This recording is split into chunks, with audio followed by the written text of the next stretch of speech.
பிரியாணியில கூட ஸ்கேம் பண்றத எங்கேயாவது பாத்திருக்கீங்களா? ஹைதராபாத் பிரியாணின்னு சொல்லிட்டு கோவில்பட்டியில ஒண்ணு விற்பாங்க பாருங்க. அது ஹைதராபாத் பிரியாணியே கிடையாதுன்னு இங்க வந்ததுக்கு அப்புறம் தான் எனக்கே தெரிஞ்சது. ஒரிஜினல் ஹைதராபாத் பிரியாணியை கோவில்பட்டி மக்கள் யாருமே சாப்பிட்டிருக்க சான்ஸே இல்லை, அதுவும் கோவில்பட்டியில.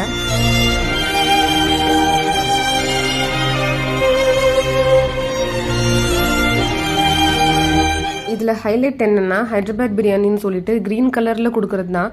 ஹைதராபாத் பிரியாணி கிரீன் கலர்லவே இருக்காது, அது ஒயிட் கலர்ல தான் இருக்கும். சாஃப்ரான்லாம் ஆட் பண்ணிட்டு மிக்ஸ்டு எல்லோ கலர்ல இருக்கும், அப்புறம் டார்க் ரெட் கலர்ல இருக்கும். அதுவுமே அந்த சாஃப்ரான் கலரோட அந்த ஹாட் வாட்டரில் மிக்ஸ் பண்ணி ஆட் பண்ணுறதுனால அந்த கலர் வேரியேஷன் இருக்குமே தவிர அது க்ரீன் கலரில் இருக்கவே இருக்காது.